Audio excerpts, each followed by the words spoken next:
Hey YouTube, Ben here. Well, if you're a private investigator or a bail enforcement agent, recovery agent, then you know the challenges of surveillance.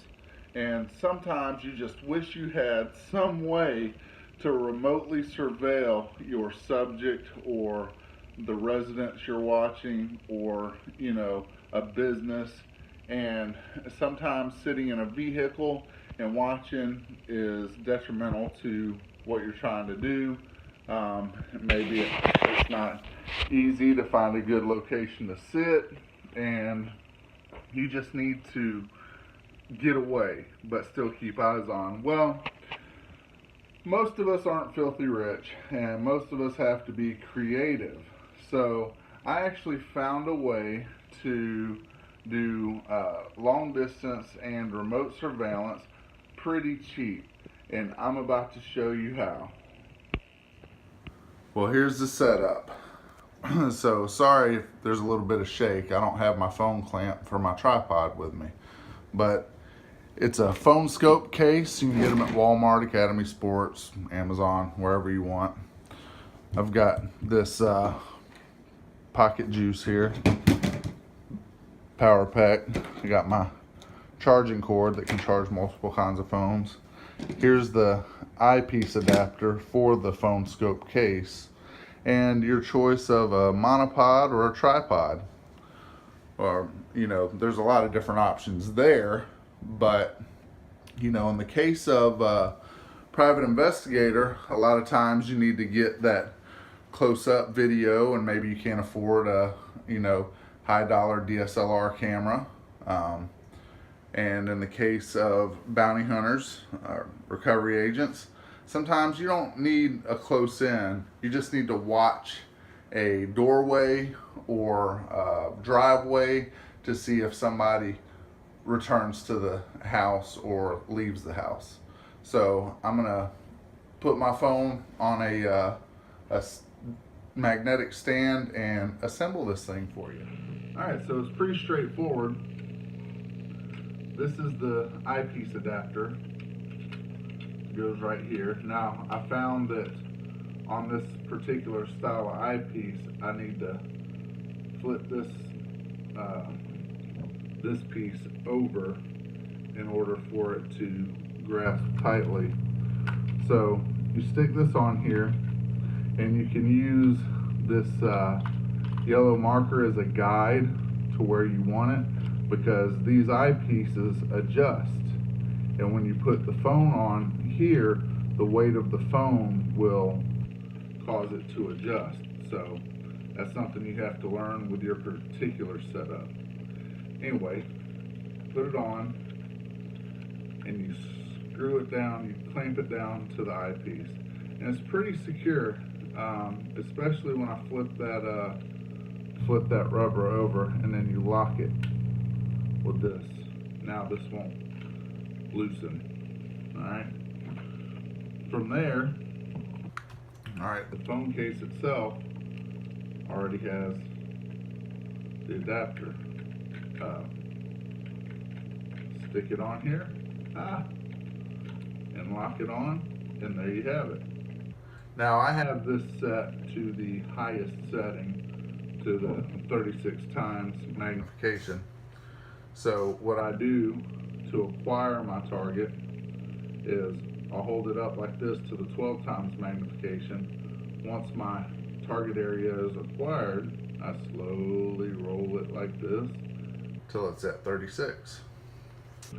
Alright, so you bring your camera up on your phone.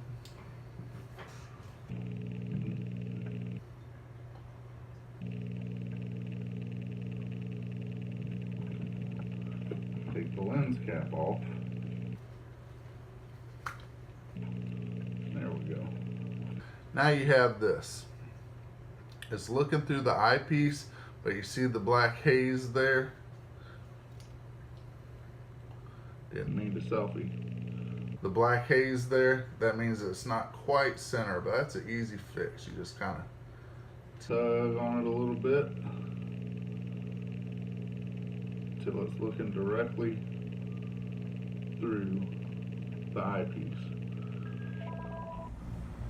Alright, I'm set up here in the back of my office. So let's just say I want to do surveillance at that old Cajun's restaurant over there. Well, I just set my unit up however I need to set it up, turn the camera on. Like I said, I started out at 12 times zoom. I'll get the area. Say I'm watching that parking lot for a vehicle to show up. I'm waiting on somebody to show up for work. Alright, now I zoom it in by rotating it, and now I'm got a super zoom on that parking lot. Now if I wanted to pan out a little bit more, I would need to adjust the position of the eyepiece, but just for this demonstration we're gonna say it's here. Alright, so say we're gonna watch the front door there. Like I said, they're out of business, so there's no risk of me catching somebody that wouldn't appreciate it. And I don't know how well you can see it here. Let me just hit record and get this little recording as a part of this video. I'll try to anyway. If not, we're just stuck with this. But you can see how easy this is set up. Now this phone scope case, they cost about $75, and they make them for iPhones, Androids, iPods. They make them for all kind of different devices. I've got a night vision monocular that this seems to work pretty well on. Of course, I've got this spotting scope that, as you can see, works pretty well on. So it's a pretty cost-effective way to get the job done. Oh, one more thing. I forgot about the remote part of it. Well, if you're so inclined, and I tried this, and it worked okay, but not so much for private investigations. Private investigators typically need to have a clear photo or video of their subject, where bail bondsmen, we typically only need to watch a general area and normally can, you know, make out who somebody is based on, you know, hairstyle, clothing, you know, stuff like that, their size, stature, the way they walk. We usually know our subjects pretty well by the time we're doing surveillance. But anyway, you can download a free Google FaceTime style program called Duo, and that'll allow you to cross-platform monitor the cell phone remotely with another cell phone. Or if you have two iPhone devices, of course, you can FaceTime. As long as you're in good cellular coverage area, then that's not a problem. But you don't have zoom controls remotely, and the picture isn't that, you're relying solely on the zoom of the reticle that you're looking for, where when you're at the phone itself, you can actually zoom in the monocular, and you can use the phone zoom.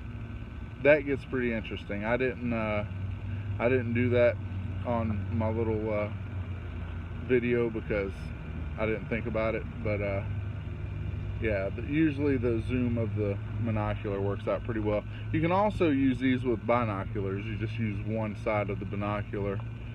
So anyway, I hope that helps. Been the Bondsman, signing out.